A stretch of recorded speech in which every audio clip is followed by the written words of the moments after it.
Hey, Suzanne here. I'm a legacy leader for sensitive people. I work with people who want to make a difference in the world by being the difference themselves in personal growth, in leadership, in parenting, and in education. And besides that, I advocate a lot for our highly sensitive men in the world. And I am a huge advocate for sensitive people in education.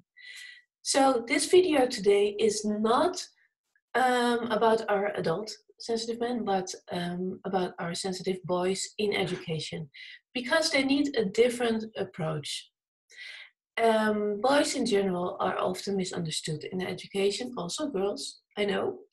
Um, but I want to focus today on the more sensitive, intuitive, and empathic boys. They need an approach that where people look at them individually. Um, and therefore, it is in a way remarkable and not remarkable that 95% of the participants of my masterclass, How to Support Your Sensitive Child's Needs in Education, are parents of a boy. They visit the masterclass because of their son. Um, and it is beautiful to see how they open up and how other parents who are also in a masterclass can share situations that are almost similar to the situations of the other people. And they often wonder how come their child cannot be seen for who they truly are, and how to emotionally support them, of course. So the old conditioning of saying that boys just need to move more in education, I think that's not only for boys, but yeah, and that's why they can't sit still during class. That's not very helpful. It's just a drop in the ocean of what these children need. Firstly, your son needs to feel safe in order to learn. This is the building block. Otherwise, your child cannot learn in education. Yes, also when they glaze over you or over the teacher in the classroom, when daydreaming is often misunderstood for something else, or the other way around. And unfortunately, many boys are being shamed instead of getting, people really getting to know that boy. There's so much to share about this topic in the way we communicate and the relational safety. So, when I work with adult sensitive men, I often notice that the core of the cause of the challenges stems from education. The influence and the impact it had uh, can really play a big role in their adulthood. So I find it shocking that so many experiences were felt like traumatic, and the impact it had. So maybe it might, when you're listening to this, it might still trigger you. Um, and the core of the cause is often relatively clear. Even though we have amazing teachers out there, but also teachers who sometimes have no clue. They really want to, but they have no clue how to support these children. They can be really motivated, but sometimes it's also the task of the parents to help them explore the topic of high sensitivity. So, in that way, I see it as my assignment to shine my light on these boys in education, because it can derail your son's educational path and personal path in a totally unnecessary way, and it can influence their self-image. I know this all sounds very heavy, very harsh, but I do think it's time that we take this out into the open. So, especially for sensitive, intuitive boys, what you say to them can have a real big impact. Um, it has a big influence. So they feel so much more deeply, and therefore using the terms, oh, boys will be boys, is even insulting because um, the effects are not just noticeable during school hours, but also during break and after school. And of course, the impact it can have, the effects it can have later on.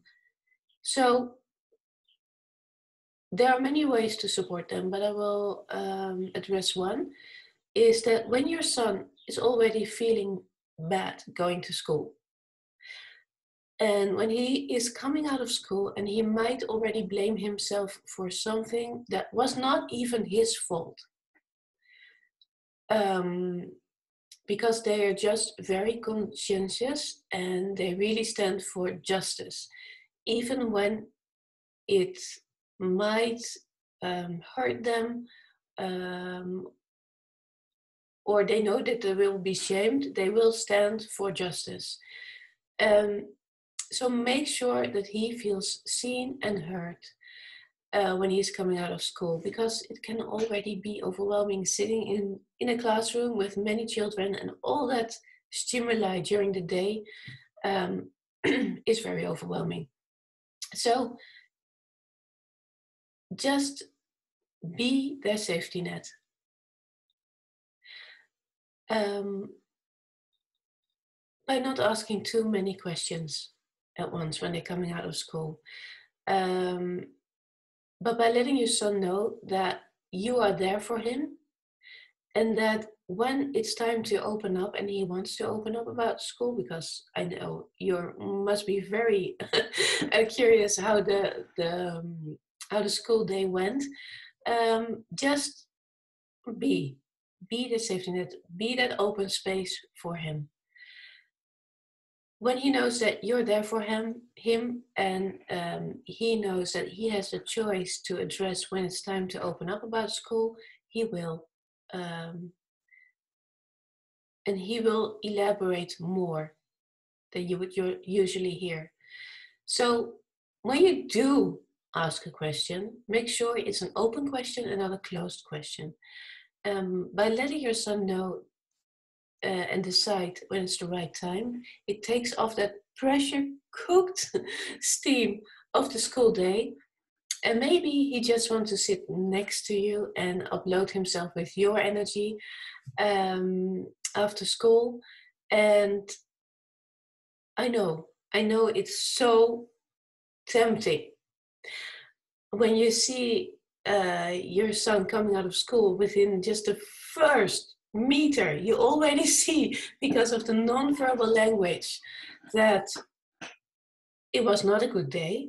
Maybe maybe it's the look in his eyes, or his eyes are the eyelids are a bit red or swollen, or the way he composes himself when he walks outside. Hold that open space. And I know it's tempting. Of course, there are many things, other solutions we discussed during the masterclass, but know that there are many, many more parents out there who might be in a similar situation as you're in, and are also very concerned, and they want to know how to support their child in education, especially when they feel that something is going on, but their son is not sharing their inner world. They don't know what's going on in their inner world. Or it can be the other way around. You do know what is going on in his inner world, but you don't know how to support your son. So luckily, there are also a lot of highly sensitive children who go to school with a lot of joy, who really thrive in school. But I think we do need to address the children who are having a rough time in school, and therefore also their parents.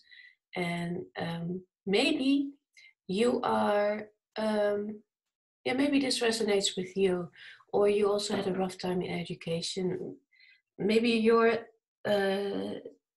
child is going through something in education right now, and you wonder, how can I support them? Please share it in the comments, and in that way, let's support each other. Okay, wishing you a lot of strength, and just be that open space. It is enough. It's already enough.